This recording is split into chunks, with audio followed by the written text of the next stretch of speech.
How do you know which hormone is causing your acne? Today, I'm going to share the 3 main hormonal challenges that I see that cause acne, plus give you the 3 main symptoms for each hormone to help you troubleshoot your hormonal acne issues naturally.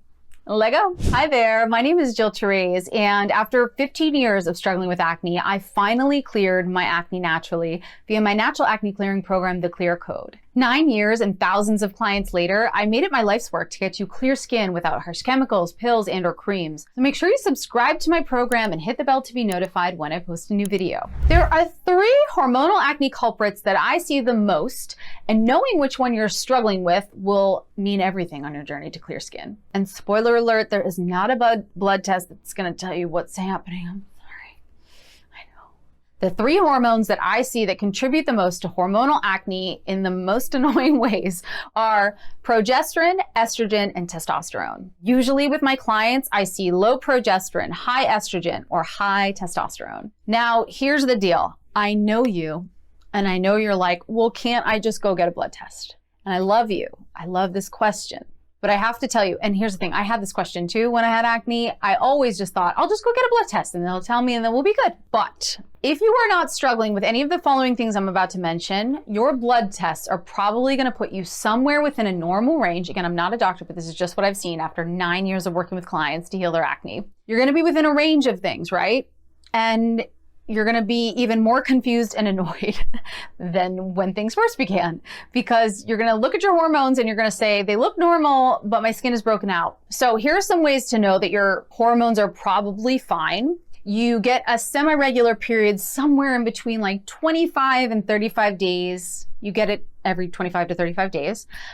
You don't have chest hair. I know that sounds kind of extreme if you haven't dealt with that, but that's a significant kind of symptom of specific hormonal challenges. So you're a woman, you don't have chest hair, you don't have significant hair here as well, or here. And again, we all have like, you know, peach fuzz, baby fuzz, I got that right now. But there's a difference between significant facial hair and just kind of peach fuzz, they're different. Let's say you have semi-normal digestion, you have pretty healthy kind of levels of thickness of hair on your head as well. One way you can test that is, so like, for example, I pull up my hair like this, you can't see my scalp, minus my part, right? But if you're experiencing thinning hair, truly thinning hair, when you do this, you'll kind of be able to see into the scalp in a specific way. That can indicate some hair loss. So if you think to yourself, oh, I just lost some hair in the shower today, not the same. Now, if you don't fit into any of the categories I just mentioned, but you know you're dealing with hormonal acne, let's discuss. Quick caveat though, I am a huge advocate of you getting your blood test done every year. I am really crazy and I go every year, I ask for my A1C, I ask for kind of specific tests because I wanna know where I am at all times. And I think that's something you should do. Your white blood cell count, your red blood cell count, you wanna know those numbers because they impact you long term. But do I think a hormonal panel is gonna tell you why you're breaking out? Probably not. So now your question is, all right, Jill, I know I have hormonal acne. I know that it's not gonna show up on a blood test, but I know it's causing my acne, so what do I do? There are 3 big actions you need to take to start to troubleshoot your hormonal acne naturally. And they are, number 1, track your cycle quite religiously plus your symptoms. Number 2, compare your acne to where you are in your cycle. We're gonna talk about that in a second. Number 3, identify, let's say you have a breakout, you wanna identify what you were eating very specifically in the 2 to 4 days prior to this breakout. Let's discuss. The answers to some of these questions are going to give you key indicators and really tell you which hormone challenge you're probably dealing with. So let's go over some of the symptoms of low progesterone, high estrogen, and high testosterone. The 3 biggest symptoms that I see of low progesterone are a short cycle. So basically you're getting your period every 21 to 23 days or less, okay? The second symptom that I see is that you break out a lot directly on your period or maybe like a day or 2 after. And the third symptom is that your PMS is pretty bad. I had a client in the Clear Code who I worked with recently. Actually, I've had quite a few, but we'll just speak about this specific one, who had a lot of gut issues, blood sugar management issues, and also over our period of work together, we discovered that she had low progesterone challenges. She had a short cycle, she broke out more on her period, all the symptoms were there. So what action steps did we take that would address this for her in a significant and powerful way that gave us these results? Aren't these awesome? The first thing we did was we began her on a supplement called Vitex, aka Agnes Costas. I talk about it in a lot of my other videos to support an increase in progesterone naturally. The next area of focus was digestion and blood sugar management. When you have gut wall challenges or leaky gut, aka intestinal permeability that can often come with hormonal challenges, you're most likely not absorbing all of the clear skin vitamins that you need to keep your skin clear. So one of the things we focused on was really healing her gut with healthy fermented foods, probiotics, and then also taking some steps to manage her blood sugar as well. Those are all action steps you can take to start to heal your gut as well. Let's discuss high testosterone. In my clients, I usually see 3 big signs of high testosterone. The first sign that I see is that acne is really like only here, okay?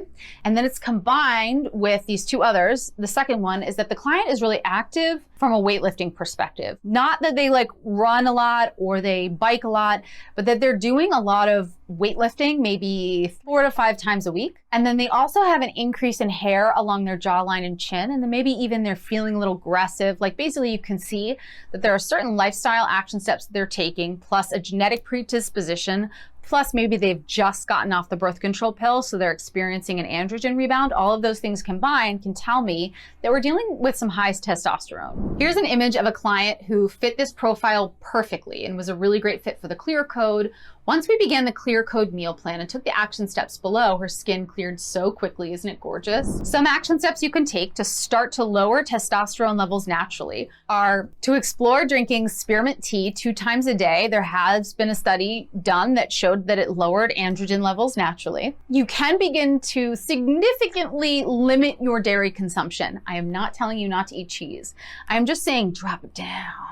Drop it down. Maybe change over to oat milk instead of creamer in your coffee every day, and don't have cheese so much, right? See how that impacts your skin. Again, I don't want you to be afraid of food. I don't want you to be afraid of dairy, but limit your dairy consumption. See how that goes. Saw palmetto is also a great herb that can help to lower testosterone levels naturally. Now we're going to chat about estrogen dominance.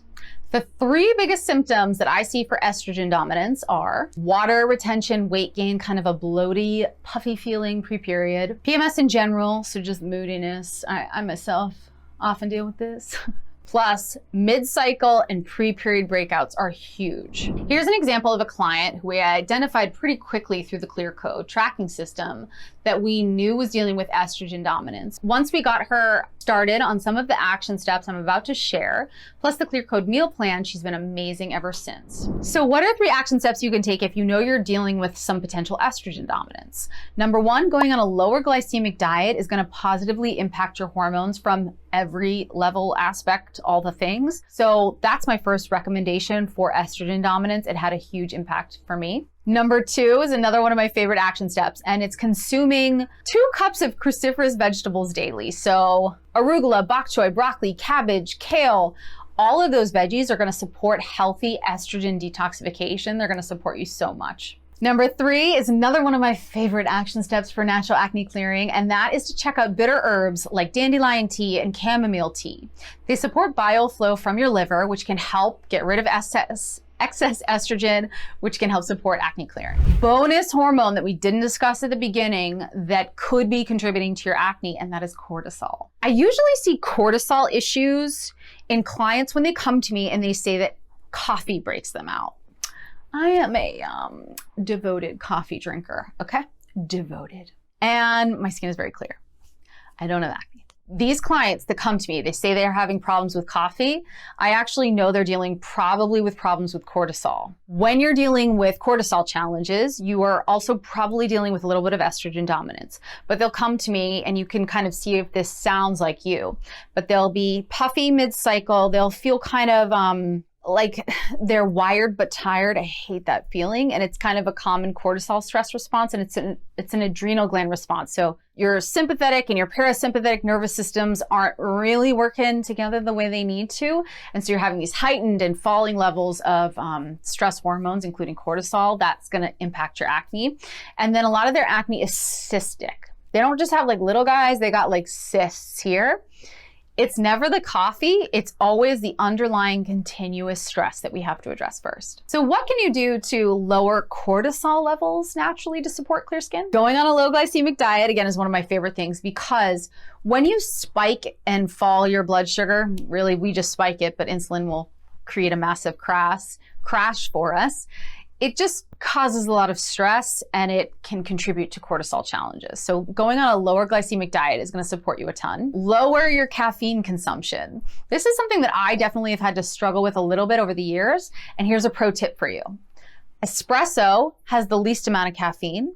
American drip coffee has medium, and cold brew has like this high, okay? Basically the amount of caffeine, I know I'm just blowing your mind, I'm blowing your mind, but the amount of caffeine in a coffee depends on how long the water sits with the beans. I have been on coffee tours in Antigua and Guatemala, okay? I know this because I love coffee. Espresso beans, like the water shoots through the espresso quickly, whereas American drip coffee, the water sits with the beans for a while, and cold brew, it sits overnight. One action step that I think is very underrated, I know it's underrated, is to drink 80 ounces of water or more every day.